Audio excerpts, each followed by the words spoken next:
We're going to do it in 30-ish is what Nick Anderson says in our lovely music. We are doing it in 30-ish, Matt. Welcome to Humans in 30-ish. It's good to see you again. It was the bye round last week, so we all had the week off, and that was good. How do you feel? You feeling fresh? Yeah, I think it was good to have that week off. I feel good now. It was a big week, a lot of distractions, with the US election, but Teleprompt Joe came through. I thought that'd be a cool name. He's like a jazz musician, Teleprompt Joe. But that was a good result. And yeah, I think it was a good call to take a week off, and we're back again. We're back. And for anyone who's new and just jumped onto the podcast, this is a series where we sort of get together, Matt, albeit virtually, and bring a couple of topics each to the table, and we don't know what each other are bringing, and we just then unpack it and break it down and try and make some sense of it. And it quite often, in fact, more often than not, goes in some really odd directions that we're not really prepared for, which is great, and it's a lot of fun. So I've no doubt that tonight's probably going to be one of those. Actually, before we go on, yes, a running sort of topic that's happened since early on in this series has been Sizzler. So, yes. We mentioned. Well, actually, you brought it up, and you sort of surprised me by saying Sizzler is still around, which was huge. It blew my mind. I couldn't believe it. We even heard from the CEO or the chief of something at Sizzler. This was about 8 weeks ago, I think. Yeah. Yeah. And then the bombshell hit that they were closed down for good worldwide. It was huge. It felt like we had something to do with it. It was like we drove them to the wall. It was a chain reaction after that podcast. It was, and we did feel a bit guilty, but we moved on. But now they're back in the news, and thanks to you for sending it through. That one of the most iconic and famous products out of the Sizzler, sort of establishment is free for all. People can get the ingredients, and that is obviously one of your all-time favorites, Matt. And no doubt you've already made several.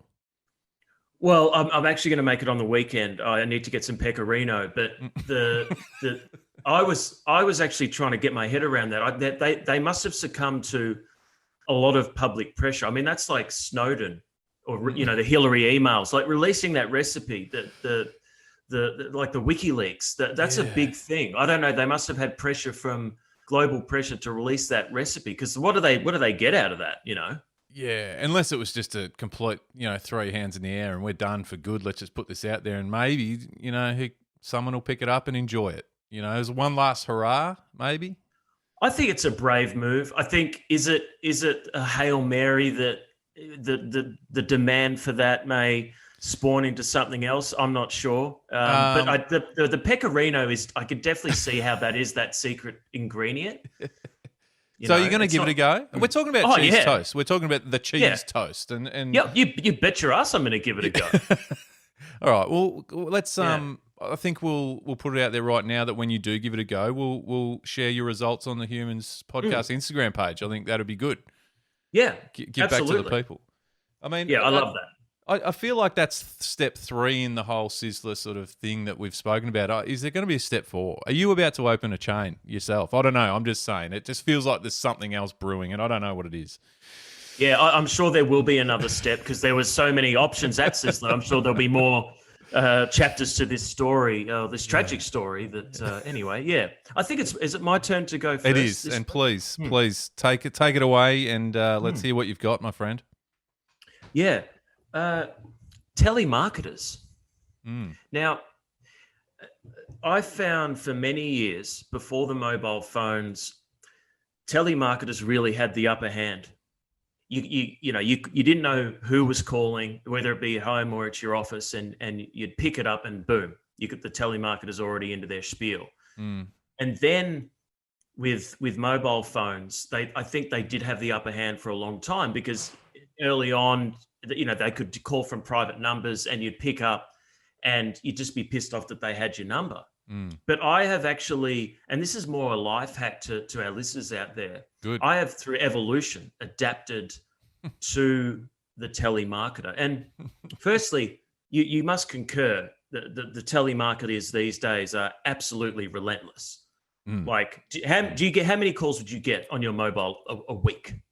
Oh, well, I was just thinking on the spot. I would get one a day. I would get one a day. Shit. There you go. Well, Yeah. I mean, you're just like me. Now, there is a pattern because with a lot of online shopping, do you notice now you have to give your mobile pretty much to every transaction online? Online, yeah. Yeah. So there's a pattern. You wait 2-3 days, you will get a call from someone because that data's been on sold, right? So now I'm able to I've blocked over 200 telemarketer numbers. And I know they tend to come in Melbourne or Victoria. They tend to come from places like Bendigo or Morwell, and you can pick the number. And they're not getting through to me because there was a time, Luke, maybe a year and a half ago, where I wasn't as skilled or as crafty as this. But they've been trained to have this sort of pseudo American / robotic accent. And I'd pick up and already when they're like, "Oh, good afternoon, Mr. Peak. We're here to talk about your electricity." And I can't even get a word in edgeways. And all of a sudden, I'm almost sold, but I shouldn't be. But I started to think, and they're calling me around 6-7 o'clock to talk about my utilities. I don't even answer my mum when she calls. Like I call. Yeah, so as if I want to talk to these people about my utilities or electricity. So life hack is, the closing part of this hack is, okay, once you identify the numbers or the sequence or the pattern, don't answer. Then you go online and you look up the number, and there's great people out there who actually report them within a day or two of new numbers coming into the telemarketer circuit. So there's some great people out there who are warning others about these telemarketer numbers. So I just wanted to tell that to you as someone who's a victim of it. Absolute victim. I appreciate that. I appreciate you doing that for me. It's a strange one. Do you get the international calls regularly as well? Yeah. So you obviously are familiar with the delay, the instant delay that's an automatic hang up. Like if there's that second delay before you even hear the voice, you just hang up. You do that? Yeah, but I mean, if I'm getting a call from the Republic of Congo, I'm not answering that call. Yeah. Oh, give it a go. You never know. It could be. Well, there would be a delay if I did. Yeah. But... Yeah, no, that's fair. Yeah, that's fair. No, it's good. It's a good point, and it is. I wonder whether the frequency of calls coming in has increased or decreased over, since the introduction of mobile phones. As you said, they had the upper hand for a long time pre-mobile phone, and then even the first little period of mobile phones. But now, I think it's increased. It's a numbers game for them. It would. I don't know how they would even sell anything, but they obviously do. But it must be a numbers game. Phone numbers game. Phone numbers and calling numbers multiple times. I'd like to know what the databases are getting sold for to these telemarketers. The Rebel Sport sort of getting a fair cut out of when they sell their data. And by the way, just to clarify, that's just a hypothetical. Rebel Sport are a great organisation, and I'm sure they're not doing that. Example. Yeah. If they're getting I bought some Jordans the other day on Foot Locker, Jordan Zoom 92s. That's another story, but beautiful shoe. But I knew when I put my number in, I did a little cheeky smile and I go, oh yeah, I know why they're going to call me. Guess what? 2 days later. So I knew. Wow. But I think, what was the question? Sorry, I got distracted by the Jordans. What sort of clip the database that they're getting to sell the database, or are they even selling it, or is it just a hack job? Well, I mean, I don't know much about big data or small data or medium data, but it's certainly a form of data in the world of data that matches other things. So, but I don't, for some reason, it all relates back to electricity. It's every call is usually, I don't know, that doesn't sound like too sophisticated to me, but I assume they would sell their databases and get a little clip, but I don't know. It's something going on out there. I don't actually know that system. I might investigate that. I mean, it's the reason I ask is, we're always looking for a few extra bucks on the side. I've got quite a few phone numbers in my phone. If the price is right, and the telemarketers are willing to put forward a bit of cash, maybe I'll accidentally send all my contacts. I'm just saying. Sell out your mates. Sell out your friends. Well, if there's cash in it, why not? Yeah, good. It's a funny one, isn't it? And it's a yeah. I think they used to catch you off guard a lot easier than they do these days. I think a lot more people are across it. But what about themselves? I mean, you've got to be a certain kind of someone to be in that role, don't you? Oh, though it's better than the door-to-door thing. Oh, yeah. And the door-to-door people are really crafty. You'll open the door and all of a sudden you're showing them your electricity bill. No. Yeah. I must admit we don't get the door-to-door people, and maybe it's because of where I live, but I haven't had a door-to-door person for a decade. Yeah. But I haven't had one for a while. That's a good point, but that might have been COVID. But yeah, tough gig either way. Hey, it would be quite soul destroying. No one likes you in either case. No. You're an unliked person, regardless of if you're a fantastic human. Yeah. But I did get today though. This is a thing related to the phone. This was my first phishing text. Phishing, like the scam. With online orders, PH. Yeah, PH. Yeah. Australia Post sends you a text saying, "Hey, will you be around today? Y or N?" And obviously, for the last year at COVID, I've been a big Y, and that's really exciting. I got a scammy one today saying, "Hey, your package is ready. Click on this link." And I was like, I'm not doing that. I know what this is. This is phishing. So I'm spotting them now. But keep an eye out for that, boys and girls. The phishing texts on deliveries. Wow. Yeah. That's I'm huge. here to help today. Help. You are. The telemarketers are like it reminds me of the conversation we had in a previous episode about the gnats. You started working them out and you're squishing them one by one. Just as a bit of a throwback. Good one. Yeah, Thanks, that is it. No worries, Luke. No, good. Look, good call. Good call. I was hesitant to dive in or bring up a topic that's been, such a global topic at the moment, but I'm going to, and obviously I'm talking about, the election, the US presidency, all that sort of thing. But what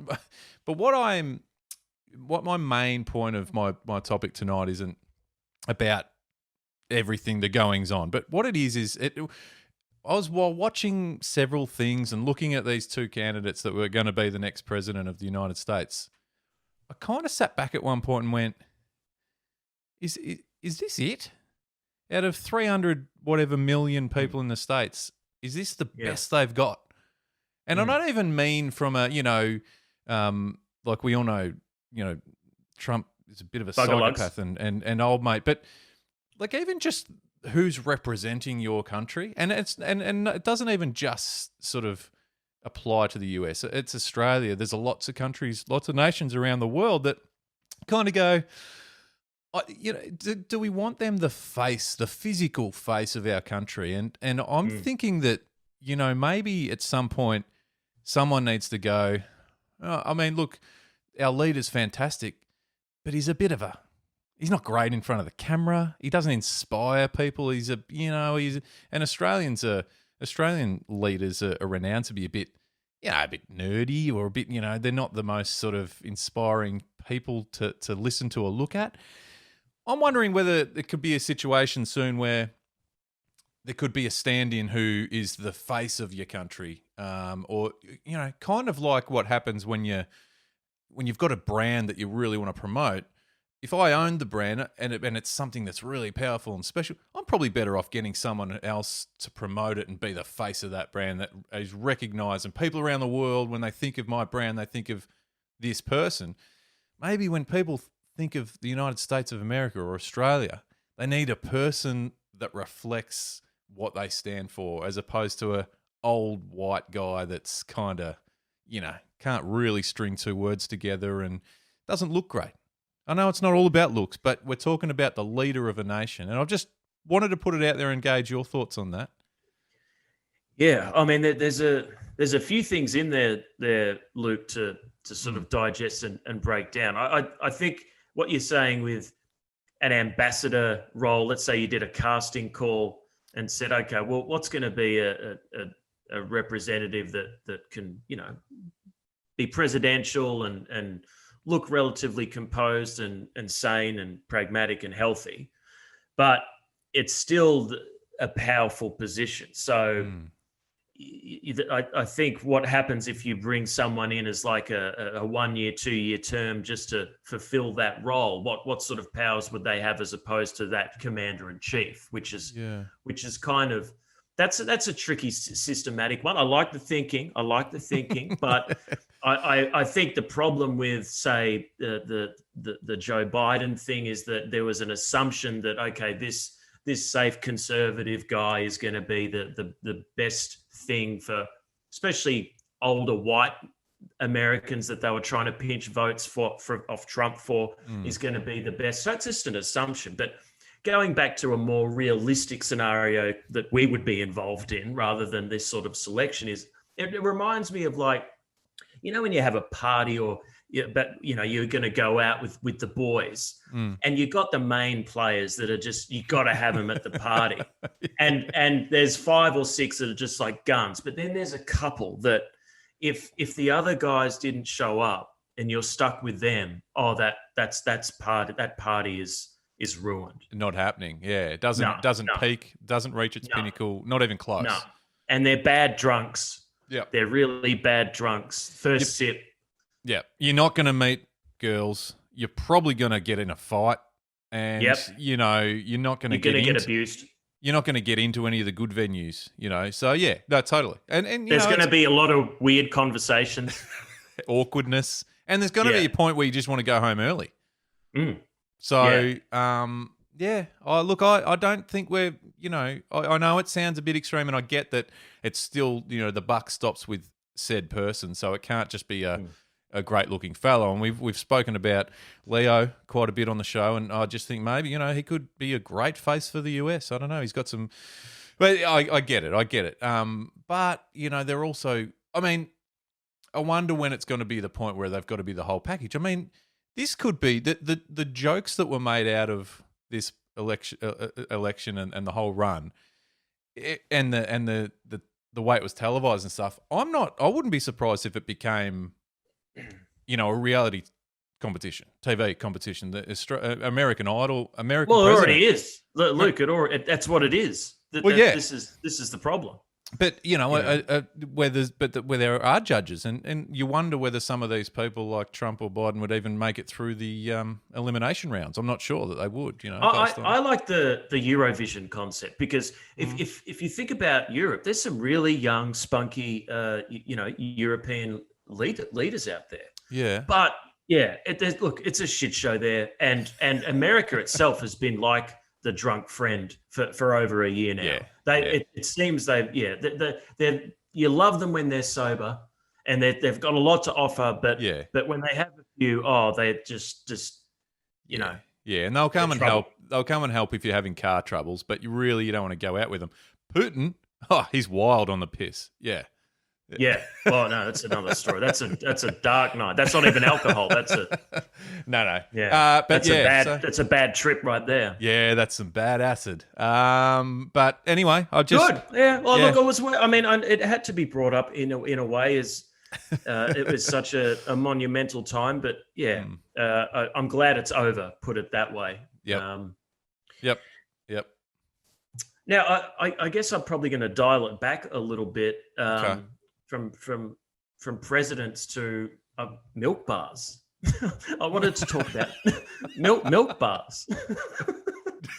Yeah, you've dialed it back and a bit sideways. Yeah. I like it. Yeah. Again, I was just driving through my town and I saw a milk bar that was open. I thought, oh, geez, the milk bars, they must have been an essential service. But then I just started thinking, like, when was there a time back in the day, were we ever drinking that much milk? Were we just smashing through gallons of milk? Well, it's a great question. Yeah, because I hardly drink milk anymore, and no one really talks about milk. Yeah. Do you have a milk bar near you? No, I'm going to say no. No. In fact, when you brought it up, I've got some fond memories of Oh, milk bars. As a kid, we had a great couple of milk bars locally that, yeah, some of our greatest childhood memories were in buying basketball cards or lollies. But to your point, yeah, it's in the name, isn't it? It's a funny one. It's kind of like a bathroom, and quite often they don't have a bath in them. yeah, I guess. Yeah, I mean, it is as narrow as that because in the milk bar, I mean, yeah, there's the paper and maybe some candy and a few cans of stuff, but it like you, and sometimes we do take a walk down memory lane, and I remember in my late teens, for example, at our local milkers, we call it the milkers. You could buy single cigarettes for 20 cents a pop, and they'd give them to you. Like, so you instead of buying a pack, you get like 4 in a little candy bag. And it was just like, how bloody good is that? Because you're not having to smoke the whole thing. Yeah. And then I did some research, and I mean, I don't smoke now, but like a pouch is like $70 now, and a pack's like $50. That's a separate story. Yeah. But then I was thinking the transition. I don't know how that some milk bars have remained, and this is just an observation off my little straw poll, but they tend to be Asian or Chinese owned these days for the most part, right? But then I did a bit of research that up until really 2019, the Chinese in particular, they're lactose intolerant, so they don't actually drink. They haven't drunk real milk for centuries or dairy. Wow. Yet they're thinking the milk bar is the place to invest in Australia, right? Now milks, they're giving milk to their youth now as a form of for their immune system. But I thought it would be a strange investment for a lactose intolerant community to be buying up milk bars. Yeah. Yeah, I just think it's. I mean, what happens to the milk bar now? I'm not sure. I remember it was a place where you'd go there after school. You'd probably, the bad boys, which wasn't a bad boy, but you'd have a few ciggies and you'd hang out at the milkers, and you'd get your Coke Zero or something. But it was also a time where you'd bump into people you didn't want to bump into that lived near you, so that was kind of awkward. But you wonder with the milk bar experience, maybe they could have a combination. If they want to sort of keep it innovative, you do your milk bar shopping online, but you're in the milk bar virtually. And you can talk to people in the area. Like, I'm just talking about innovation. Like, you should try that or try that. Maybe open it up to have a semi-Zoom / shopping experience that brings that local community. Almost bringing the gaming element, the online gaming element to it, where you can walk around and, hey, Daryl, check out the new, pack new of A2. Yeah. The pack of Winnie Golds that are now $80. Yeah. Well, I mean, I think, look, milk bars for me was something that I don't even know where the nearest milk bar is to me anymore. I feel like they're, this has got sort of feelings of Sizzler about it, this conversation, because I don't feel like, a milk bar is something that I even really think about much anymore. And sadly, because they were, it was great. It was a really good place to socialize and, buy cheap goods. But it was the place to be. It was a place to be. But yeah, God, I mean, I did have a theory. I remember a few years or a number of years back, we had a conversation about milk bars and how they're almost non-existent, but there's the odd one here and there, and I think about, from a business point of view, the cash flow can't be keeping these places alive. I had this conspiracy theory that they weren't just a milk bar. There was a big sort of trapdoor out the back that just led into some sort of laboratory. Yeah. Like Pizzagate or something. Yeah. Oh yeah. Yeah. Something. But that's something another sinister. That's another conversation. Like, something like Breaking Bad underneath type thing. I mean, I don't know. It's a funny one. And you're right. Going back to your original point, maybe when these first started, it was primarily milk. It was just milk. Maybe that's what it was. That's all it was. And it was literally just kind of a bar situation where it was just you'd ride up on horseback, grab your milk, and away you went. I don't know. Yeah, people just must have been smashing milk though. Potentially. Yeah. Jeez. And there would have been less variety. I mean, it would have been one brand probably, and one, yeah. I mean, that one Yeah. wholesaler was dominating. Yeah, I just think it was a place to get milk, but it must have been something more communal. Mm, It like is that meeting place? Oh yeah, yeah. you're here for here for milk, here for milk. Yeah, how's Janice? How are the kids? Yeah, yeah, Yeah. Yeah. No, good. It's a yeah, good one. That's a good flashback. I appreciate that. That was good. yeah, I feel good about yeah. that. And I hope we don't drive milk bars to the wall like we did I'm, Sizzler. I'm really worried about milk You bars. know, If yeah, anyone's listening that owns a milk bar or knows someone who does, yeah, just go through your books, make sure everything's yeah. okay, because we've got a Call bad in, call. call in.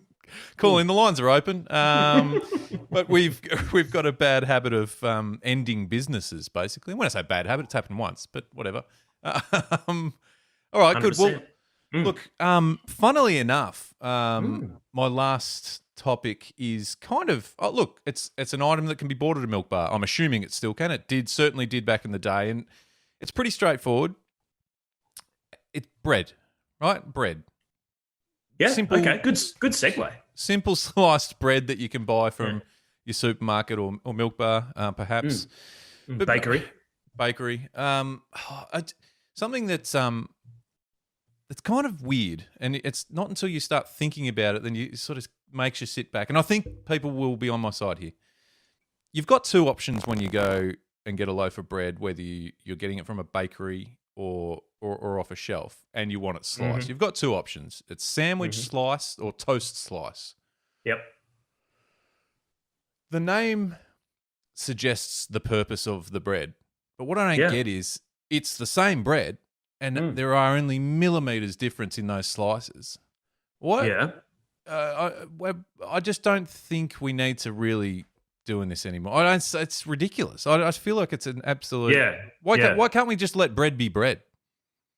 Well, are people, they're not going to buy a loaf of toast and a loaf of sandwich and separate them in their consumption, are they? I mean, that's just ridiculous. Thank you, Okay. thank you. And this is Yeah. this is kind of my main point here, because I reckon if Yeah. you surveyed 100 bread purchases and you said, "What are you using it for?" They just said, "Oh, everything." I reckon everything would be Yeah. the answer. Yeah. So Yeah, what do we well, need to label them?